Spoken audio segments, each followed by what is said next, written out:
In today's video, we're going to take a 50 caliber Traditions muzzleloader that I bought 20 years ago and see if I could kill a deer with it.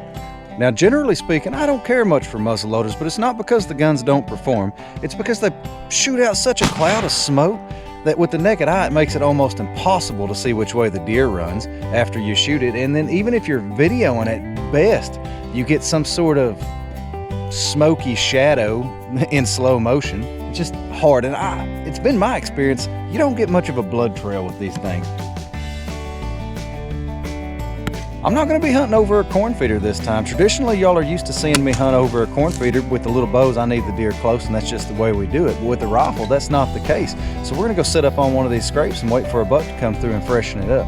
Now, I've already shot this rifle 3 times, and she's not shooting groups as tight as she used to, but I can still get my hand over it at about 60 yards. If you're watching this video, we've already got the job done. I mean, it's a sealed deal, so I would hope that you'd prop your feet up and just see how it plays out. I'm not gonna lie to you, I would like to see tighter groups than that. That is not a good group at 50 yards, maybe 60 yards, but it's an old gun. I've kept it real clean as I can. But them gun barrels just wear out. Muzzle loaders, that powder you use is really corrosive, even if you keep them clean. So let me get down here and I'll show you the spot, and we'll try to figure out where we're gonna sit in the morning. And then it's hot. It's supposed to be pushing 80 degrees, maybe 85 degrees. I'm gonna run home and change clothes and see if I could shoot a couple of fish. William Tell sent me a new attachment for the mini striker. We may go try that out today before we do any deer hunting tomorrow. I'm not sure. Let's go set up a spot to sit first, and then we'll worry about what we're gonna do the rest of the day after that. Well, here's the spot. Them doggone pelicans up there. I wonder what they're doing here. Sure enough, ocean pelicans. Huh. Anyways, the scrapes are down there at the end of the field under those 2 little trees. And I got an old blind over here. Boy, if y'all follow the channel, y'all have seen me shoot some deer out of this blind. I did have a feeder set up out here. I think the year before last, every deer I shot was out of this blind. It's a snowstorm got it last year. I need to, darn stick hit me in the head. I need to throw it away, but I'm lazy. And plus, it's still kind of sitting up. I'll still use it if we put a feeder out here until it just completely collapses, but I can't see the scrapes from that far in, so we're gonna take this chair, I don't know, how about right there? Yeah, that looks like it'll work. Yeah, we're just gonna post that right there on the edge of the field. We don't have to be quite so sneaky with a gun as we do a pistol crossbow. Yeah, that'll work. We're just gonna do that and then get back out here first thing in the morning and see if a buck come run that scrape line. Before we do that though, I think I'm gonna head down to the lake, shoot me a couple fish if they're still up shallow. Let's try that. Let's go home, change clothes, get that done. Made it down here to the lake, and I'm just not sure about it. It is late in the year, the wind's blowing. Check it out though, this is what William Tell sent me. They sent a Picatinny rail that mounts on the bottom of that crossbow instead of the front. When y'all see me shoot fish in the past, y'all seen the reels mounted to the front of the bow. But what that does is it makes it where you can't use the little pedal there to cock the bow, and some people need it. And also what they sent with this was a stirrup that clips to the front of the bow, and you could use it for further assistance in cocking the bow. I don't need it, so I left it in the car. I'm just going to use it like this. But let's get down here. The wind's blowing. There is another one of them doggone pelicans over yonder. I'll get over there and see if I could record him. I don't know where all the pelicans are coming from. Anyways, the wind's blowing on this bank, so let's see if we can finagle our way through all that buck brush over there and get on that other bank and shoot a fish or 2. Oh, I made it to the other side. It was not what I would call an easy trip, but I should be able to walk down this lime rock shelf now that I'm out of this buck brush. Even my camera was laying down on the job. Whew, I hope there's some fish over here. Let's go check.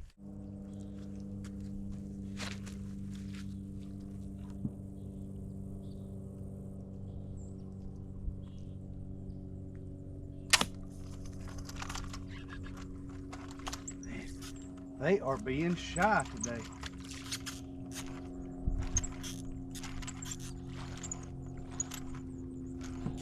Having trouble seeing them.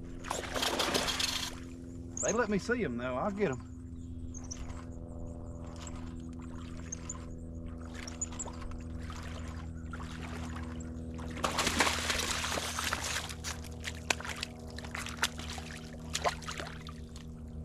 That is a good sized buffalo there.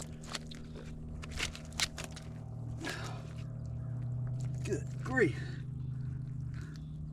I can't even pick him up. There we go. Healthy fish. Man, I'll fillet the ribs off him. We're gonna eat these. They are thick. Feeding up for winter, obviously. Jumping forward a smidge. While I was working my way back around, I missed a couple of them. There it is. Trying to shoot all gangster like this. So I think I'm gonna post up and actually two-hand it.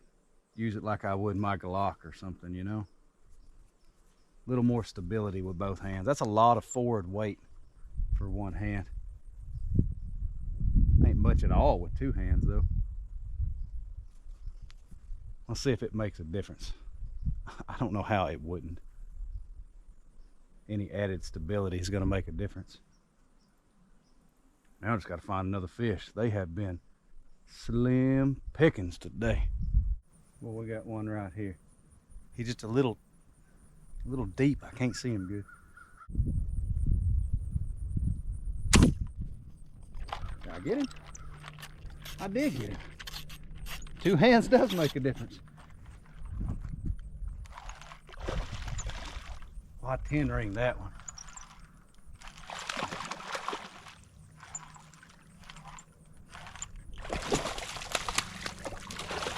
Man, we had to work for this second one today. There we go. I'm gonna have to work to get that bolt out. It shot it all the way through. All right, we're gonna add this one to the pile.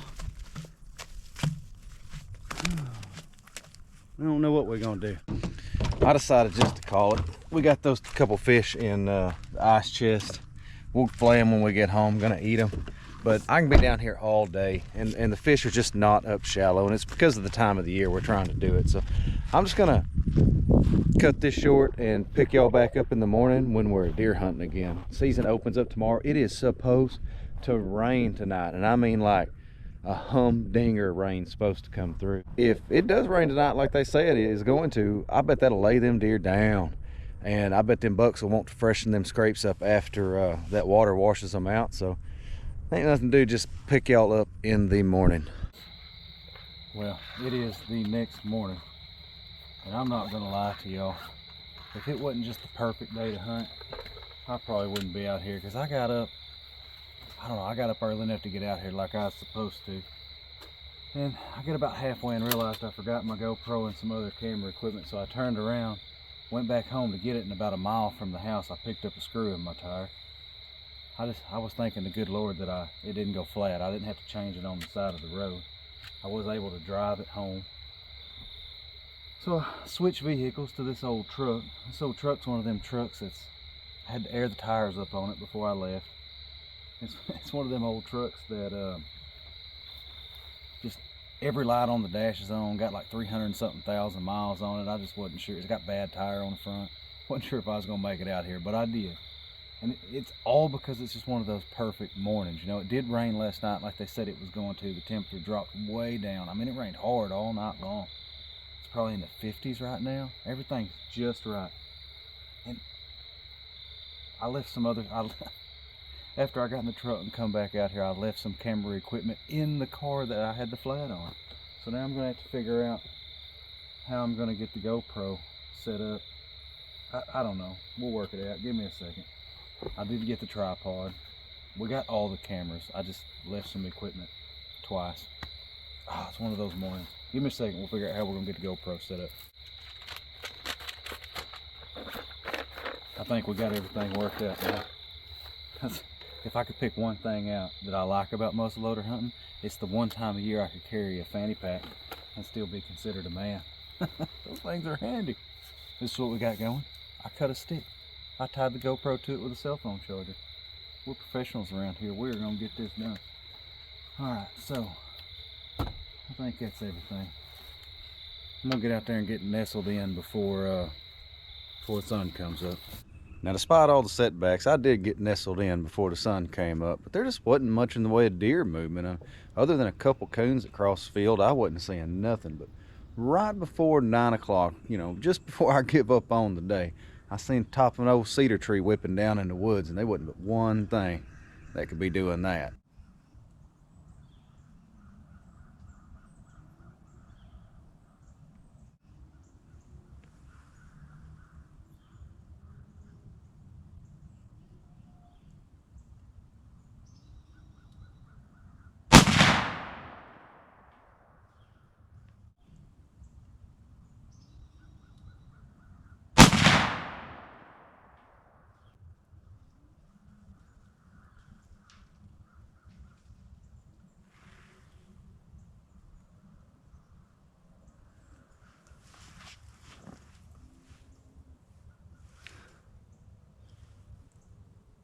He seen me sitting here.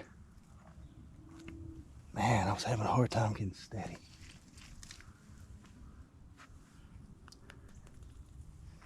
I don't know if he came out in front of my main camera, but I think that's the big one. I'm almost certain that's the big one that I've been getting pictures of the last couple years. I guess we'll just wait and see. Let me check this other camera. That's one of the things I don't like about muzzle loaders, is you just absolutely cannot see what the shot looked like. And most of the time, I don't get much of a blood trail with these little bullets.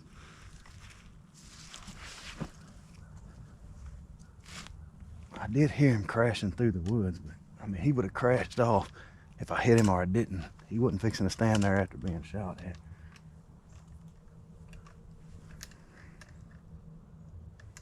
I can't imagine missing completely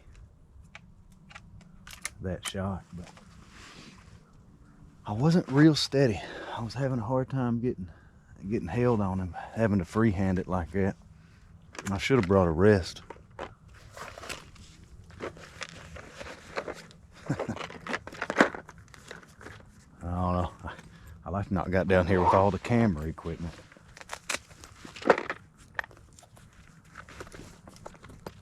Let me get this reloaded and we'll ease over and see if there's any blood.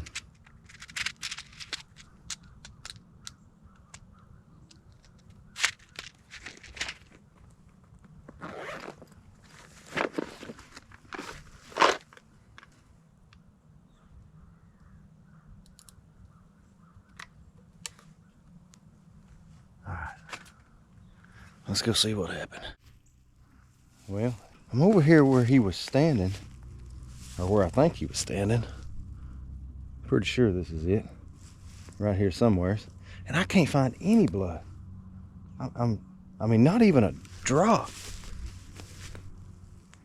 I don't know what to do. I think I heard him crash over here, but you just can't never be sure. I've been looking for blood right there in that area for several minutes.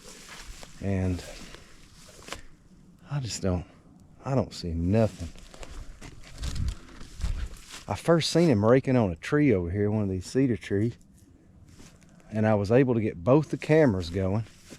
But man, when he walked out into that opening, he just picked me right out of that chair. Just looked right over there and seen me. I forgot about that sign. He was warned. Duly warned. I put that sign up like 2 years ago when I was trying to do a fair deer hunt because everybody said that hunting over feeders weren't fair or wasn't fair.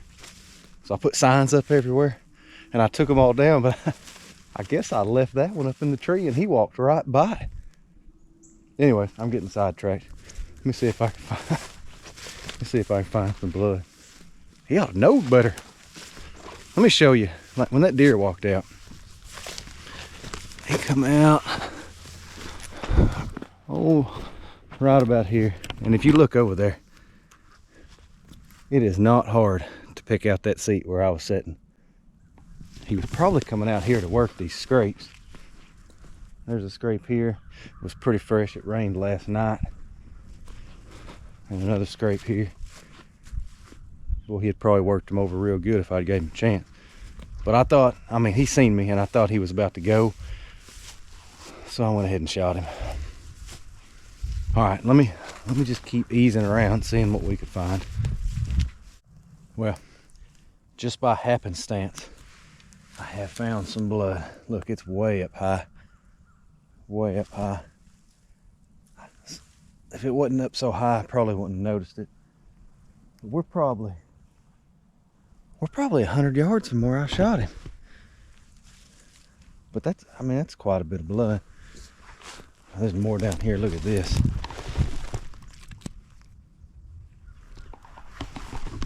Yeah, it's all over now. I don't like shooting with these little 45 caliber rounds, but it's what you got. Here's some more. Oh, we're doing good now.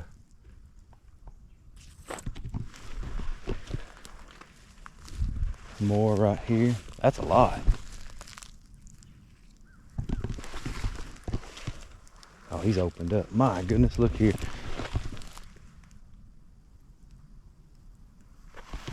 Oh, there he is, right there. Right there.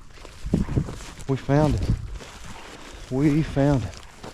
This tags me out in Oklahoma. He is not quite as big as what I thought he was. They're never as big as what I think they are, but he ain't no dink. He's not as big as the last one I shot, but look at that. Look at that jump. That's pretty cool. So, all right. I don't have to get in a real big hurry to clean him. I need to get him clean, but it's like 65 degrees today instead of 85 degrees. So we're not in quite as big of a hurry. I'm gonna go get Cap like we always do because he's my son and he's awesome. And then, yeah, we'll get back down here and get him picked up. And tomorrow, that older boy of mine, he's got some tags. That tags me out except for a doe. I got one doe tag left. That older boy of mine, he's gonna get out here tomorrow and see what he can't shoot. So let me go get the little one. We'll come back. We have got the man. And he knows how to drive too, check it out. Kinda. Hey, I can drive. This deer here is closer to the road, so we're going to just drive the truck down the edge of the road and drag it to the road. Hey, Dad, you don't need the help. What? I don't need the help? Yeah, it's pretty muddy. We better help. Yeah, but you don't need the help. I can drive by myself. All right, no hands, no hands. You got it? Yeah. All right, pull over here. She's right through there somewhere. Okay, line her out, line her out.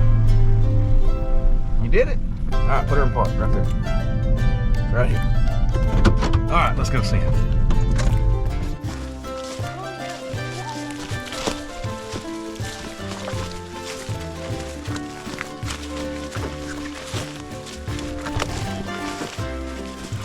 What you think about that?